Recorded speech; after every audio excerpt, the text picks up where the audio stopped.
Hi everyone. If you're a subscriber at my channel, then you can see that I'm in a new place. This is a new space. Yes, I had to leave my old apartment, and in this video, I'm gonna tell you why. We're gonna go apartment hunting in Toronto. I'm gonna show you all the options that I saw that fit my budget and my needs. And there's also a conversation at the end with my friend and realtor, Alex Filipczuk, that is full of valuable information and tips for anybody out there looking to rent a place in Toronto.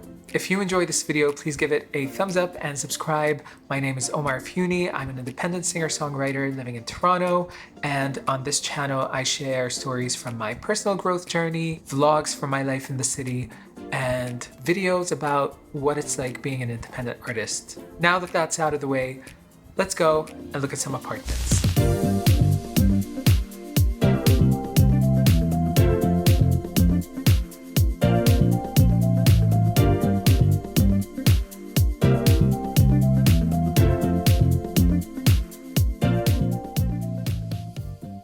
This has been one of the most stressful weeks of me being in Canada. You can't see it, but I'm here working on my laptop.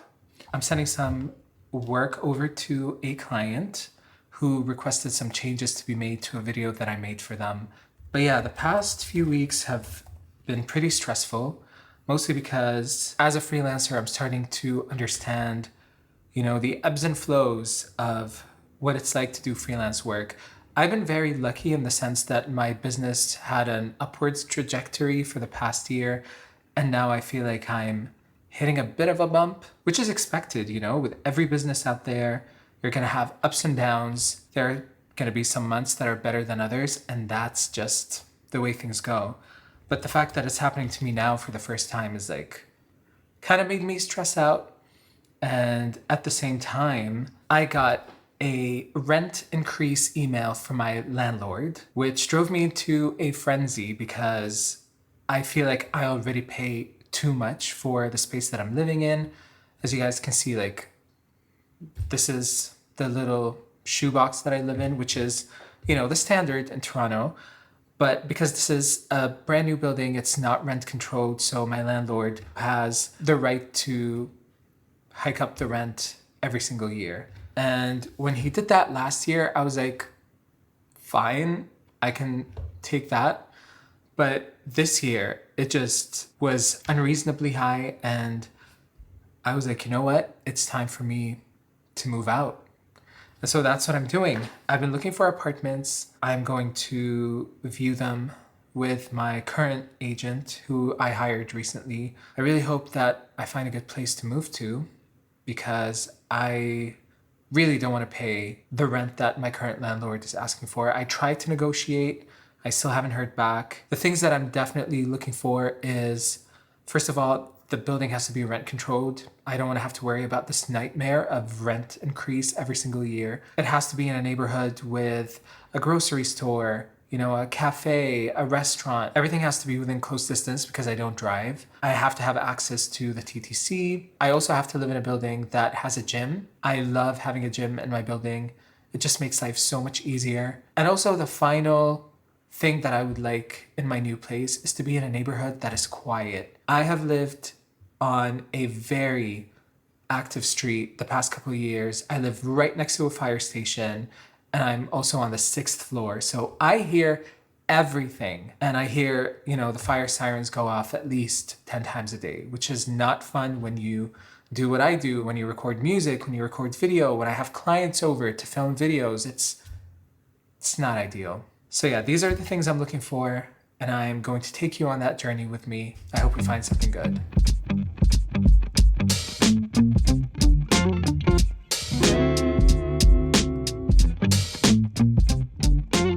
Going out in a few minutes to check out some apartment listings with my realtor, Alex, who is absolutely amazing. And over the last week, Alex and I narrowed down the options of apartments that I really like and, with the conditions that I wanted within my budget. And today we are going to go take a look at all those apartments so that I can get a feel for them in person, see what the neighborhood is like.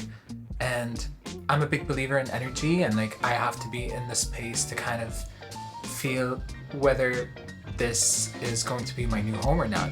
So this first apartment is on the Esplanade. As you can see, it's got a gorgeous bathroom. The bath and the shower are separated. I love the marble tops. The bathroom is so spacious, it's so nice. There's plenty of closet space, as you can see. The highlight for me at this place is the kitchen. The kitchen is so spacious, there's plenty of storage space. The appliances were brand new. And honestly, like, there was so much to like about this place.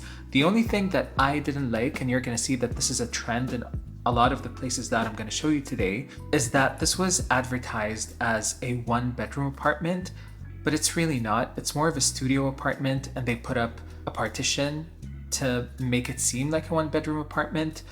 But other than that, like, I had no complaints about this unit because it's gorgeous, it's in a great building, great area, and this definitely made it to my top 3 as soon as I saw it. This next apartment is a 2-bedroom, but it was advertised as a 1-bedroom because the owner of this unit was out of the country and they wanted someone to live in the unit but only use one of the bedrooms. And the other bedroom was being used as storage space for the owner's personal belongings. And they were going to be in this room, as you can see here, all the time. I didn't like that at all. How am I supposed to live in a unit knowing that there's so much stuff in one bedroom that I can't control? And I have like a minor case of OCD, so it's not exactly fun for me thinking about what is brewing in that other room. So that was an instant deal breaker for me. Every one of the bedrooms was a primary bedroom and had its own bathroom. There was no shared bathroom for the whole unit. So if I had guests over or if I had clients over, they would have to go into my bedroom to use the bathroom. And I didn't like that at all.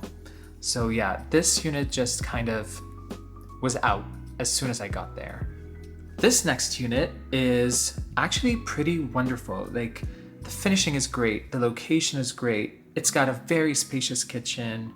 I think if I was not working from home, this would be ideal for me because the rent was actually quite low.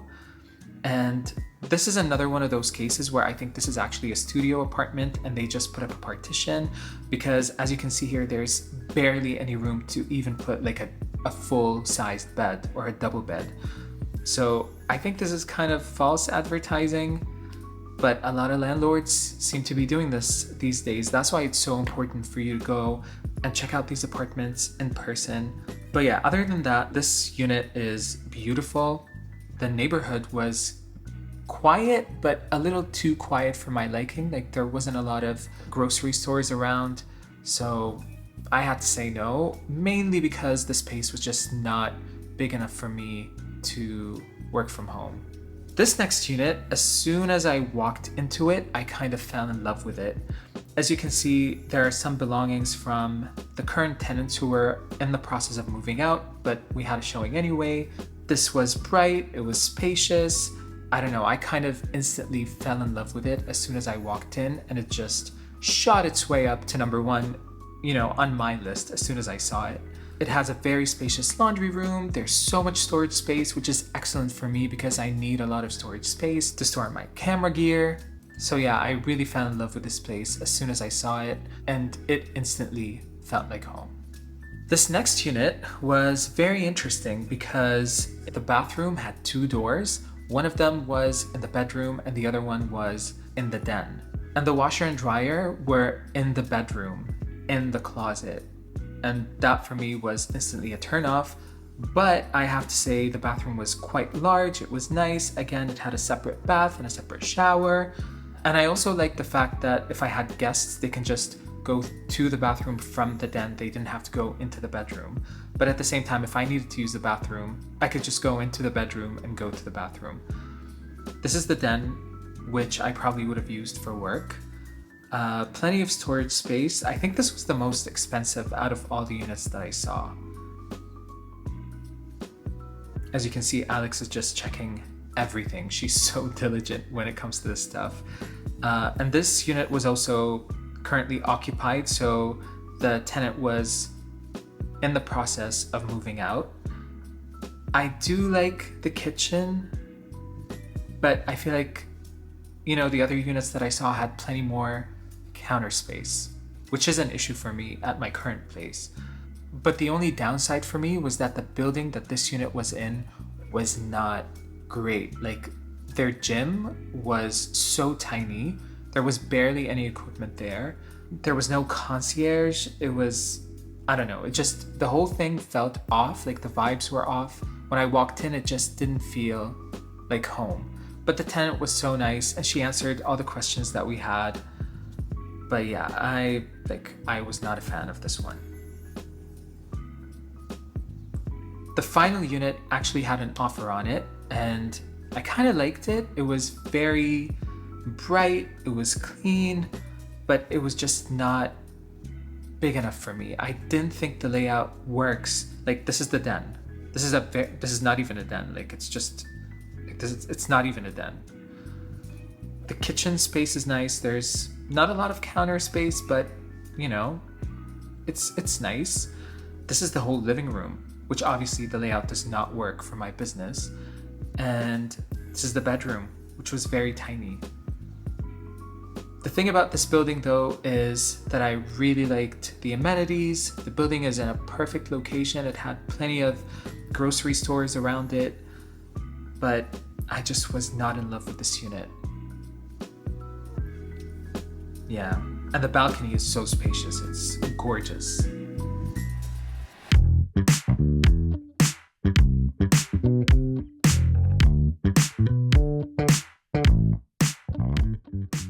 Hi everyone, this is my realtor, Alex. Alex, thank you so much for coming today. Thanks for having me. What I want us to do today is kind of walk people through the process of what we did. And if you have any tips you'd like to share with people who are watching this video, if they're looking for apartments in Toronto to rent, obviously, but we can do another video on buying later on if you'd like, but this video is about renting a place in Toronto. These are my tips for, you know, renting an apartment in Toronto, and you tell me, like, correct me if I'm wrong. So the first tip is don't do this on your own. Work with a realtor. Yeah. Ultimately, a realtor is your ally, and they want to help you find the place that suits your needs based on, you know, your family status, what your working conditions are like. What do you think about this first tip? I think it's great, and I think a huge thing too is a lot of people, we live in a technological world, so you can go on Facebook, you can go on Kijiji, you can go on realtor.ca, and you think you can find all the same stuff yourself. But a huge part of what I do is negotiating for you with the other agents. A lot of people think, I'll just go right to the listing agent. They probably know the home the best, but that person is working for the landlord. So their job is to get the landlord as much money as possible, drum up as many offers as possible. It's great to have somebody search for the things that you're looking for, but I think what people really don't understand is how much actually goes into it. Like, I call the other agent as soon as we've picked a short list of properties. I'm on the phone calling that agent, already trying to make a good impression. And that is a huge part of the negotiations. And that makes so much sense, because before I started working with you, I actually contacted a lot of the listing agents for many of the places that I liked. And in most cases, I never even received a response.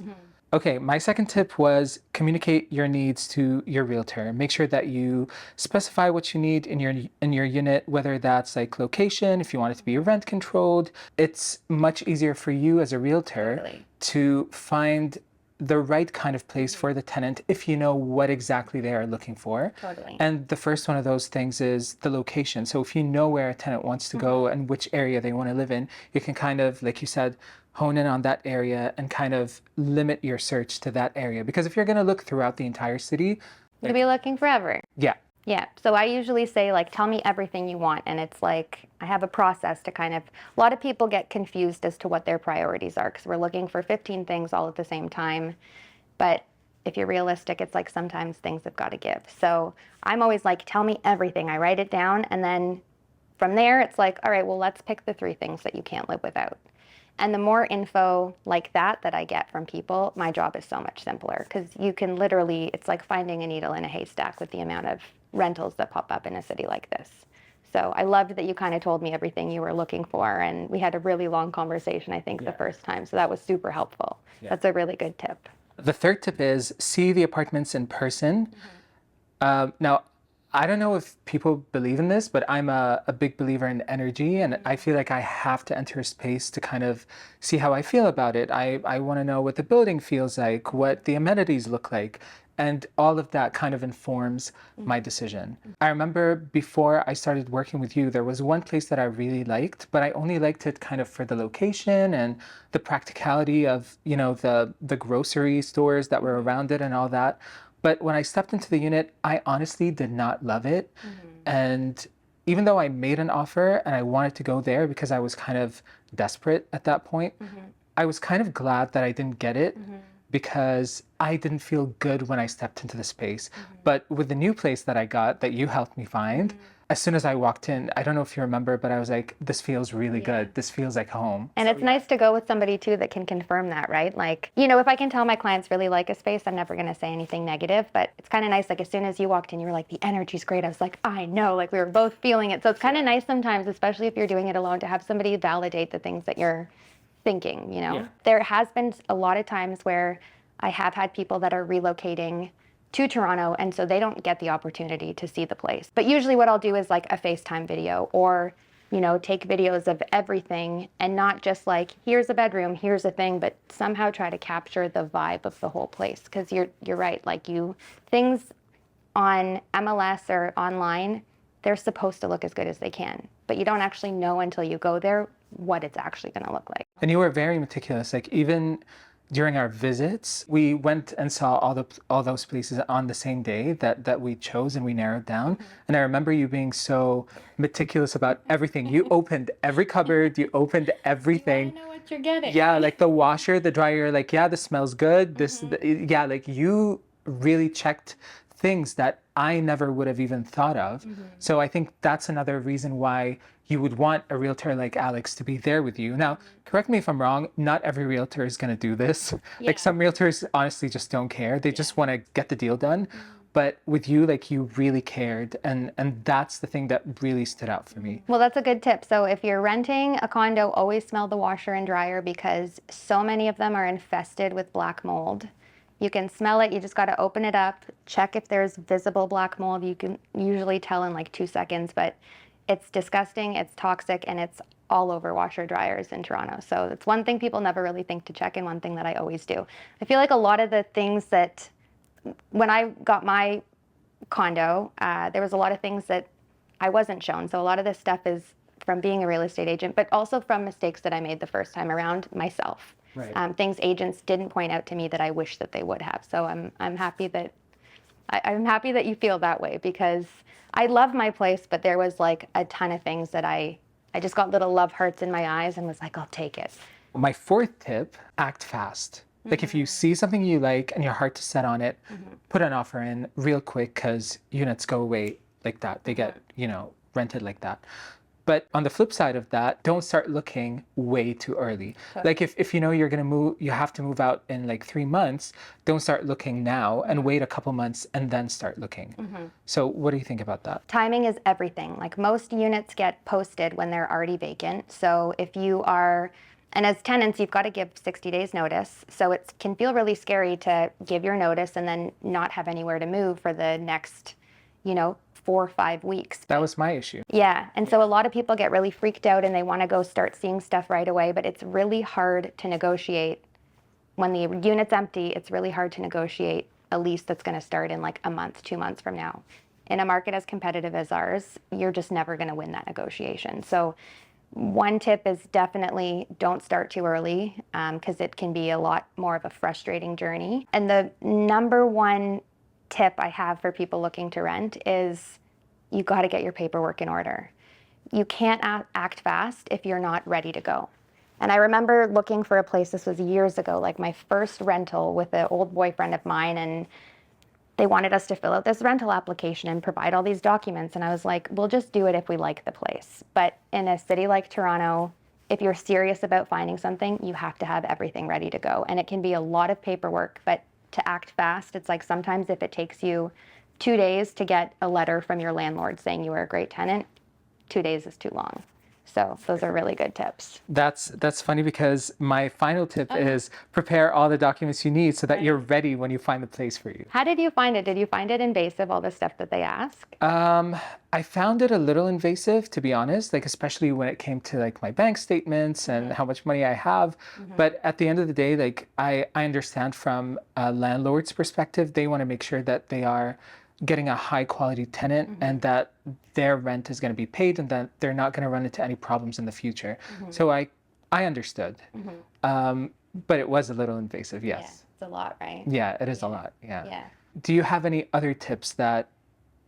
Yeah, well, I like that what you said about working with a realtor. Like, I mentioned how it's really important for me to like start negotiating with the other agent early. A big part of that is like, you know, sending over your documents helps me kind of put together a story of where you're from, what your educational background is, and it allows me to like tell a way better story about you. So it can feel really uncomfortable when you don't like, luckily we had met before, but if you don't know anybody, a lot of people can be really freaked out to share a lot of personal information. So I'm either like on LinkedIn, on Facebook, like online stalking people so I can fit the puzzle pieces together, but it's so much better when it comes like right from my clients. So another tip would be just like share, even if it's too much, share whatever you can, because it's going to be us using that information to like paint the best picture possible for you. And you told me that because you actually do a lot of work with influencers and musicians like me, and you said you build a profile for all your clients, and that is what you present to the listing agent or the landlord so that you can, you know, create a compelling offer for them. Because that, like, when you say that somebody's a musician, like there's a lot of stereotypes that go with that. So if you're not Beyonce, like everybody assumes Starving artist. Yeah, starving artist. And that, like, it doesn't have to be that way. Like that's what I'm working towards, which is being a middle class musician who makes just as much money as somebody who works, you know, in a corporate job. But the thing that, you know, for example, which I think is why I got rejected from that first apartment before I hired you, is because I think, well, they said that the reason they rejected my offer is because my employment status was unstable.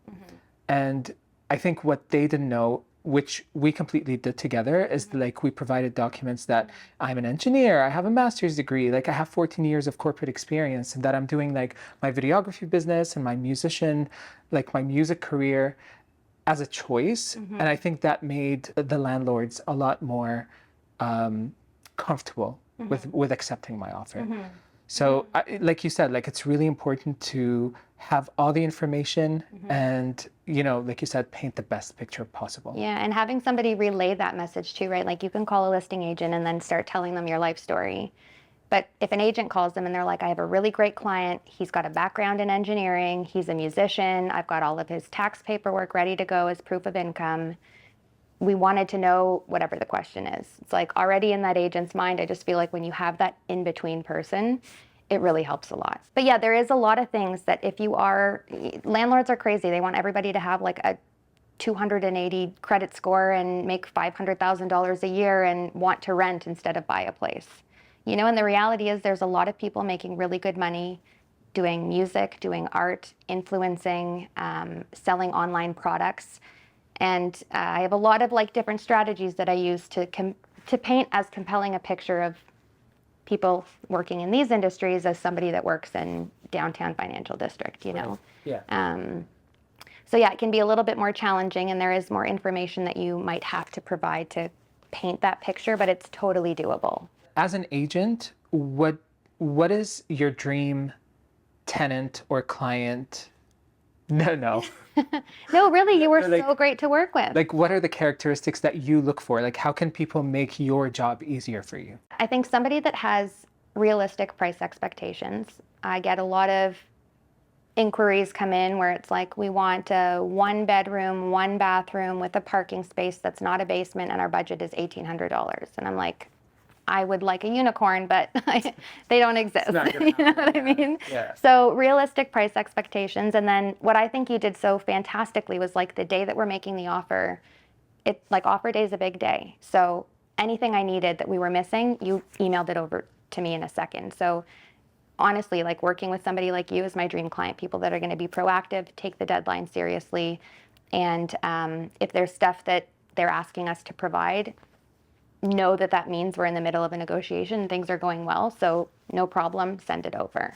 So yeah, realistic price, being available on the offer date. And I think we already kind of chatted about this, but you know, you were so great at kind of telling me what your situation was and what your ideal outcome would be. I think sharing the ideal, like if you could wave a magic wand, what would your ideal scenario look like?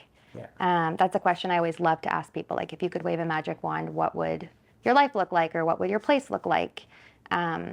So yeah, communication, realistic expectations, and punctuality. Probably everything people want out of a realtor too, you know? It's a two-way relationship. It is, It is. yeah. And like you gotta, like you're working with the agent. They're not working for you. You know, like it's a collaboration more than like a hierarchical kind of relationship. Yeah, one thing that a lot of people I think also don't understand is that whether you're buying a home or renting a home, your real estate agent doesn't actually make any money until you get the lease or you get the home. So we are really working together to try to get this done for you. So I like that you kind of put it as a collaboration. Yeah. You know, it really is. Being a real estate agent, this is a client-centric business. So if you're going to treat every single person like a transaction, you're never going to get anywhere in this business. But I don't think that's just any business. I think like in this business, sorry, I think it's any business. You know, like it can't just be about transactional. Like you got to build relationships. You have to work with people to kind of, you know, create the result that you want, and that it's a win-win scenario and situation for both parties involved, for all parties. I remember that one story that you told me about people who were kind of looking for a place and they strung you along for I don't know how many weeks. Exactly. Yeah, and then at the very end they went with somebody Rented else. something on Facebook. Yeah. After like 3 weeks or 4 weeks, was it? I spent like a month driving all over Markham, all over Vaughan, all over Richmond Hill. Yeah, like that's pretty crazy. Yeah, but you know, you live and you learn. And to that point, they had only sent me half of their documents. And I understand that people don't always feel comfortable like sharing their entire life story with somebody that they don't know very well. Yeah. But I should have taken that as a sign. You know, I feel like if you're really serious and you want to get something done, you're going to send over whatever it is we need to do our job for you. Which is another thing I like. There are two things I also want to kind of highlight is that, yeah, we met before we started working together, but we weren't really friends, you know, like Just kidding. no, seriously, like I feel like we became a lot closer because of the process and because like we found my new place together. But at the same time, like I just want to say that I didn't feel with you, like you have such a good energy that I didn't feel uncomfortable sharing my sensitive information with you, you know, and I felt like I could completely trust you from the get-go. And that's really important. Like you really do inspire trust. And the other thing that I wanted to say was, as like when I first came to Canada 2 years ago, I didn't know what the relationship, you know, is between realtor and tenant and then the landlord, because it's a brand new system for me. That's not the way things go back home. So one of the things I didn't know was, you know, a lot of people would tell me, hire an agent. Why don't you work with an agent? And then I was like, no, I don't want to pay someone. But here's the thing, you don't pay someone. Like the agent makes money when they find you your place. And how does the agent get paid? So you know how you pay your first and last month's rent as a deposit? One of those months actually goes towards paying both agents. So typical commission on a lease would be half of a month's rent for one agent and the other half goes to the other. So once you move in and the lease starts, that's when the agents get paid and the landlord gets the difference. Yeah. Yeah. So the tenant doesn't really pay anything out of pocket extra. Zero. It's just like a month of rent that you're not going to see otherwise, but the landlord doesn't see that money.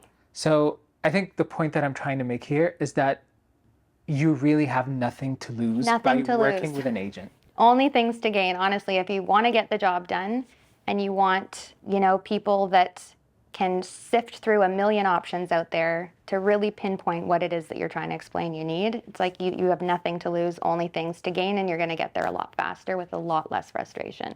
Do you want to tell people where they can find you and how they can reach out? You guys can find me on Instagram at _Alex Filip, Filip, or connect with me on Facebook, or stop by my office, Forest Hill, downtown at 235 Clinton Street.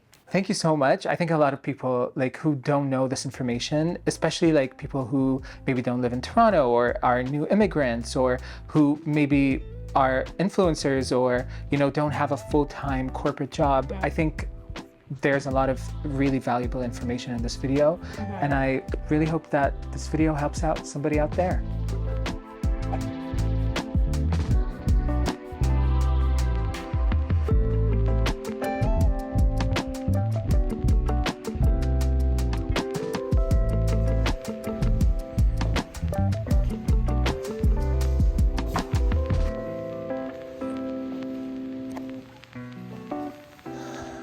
It's the end of an era.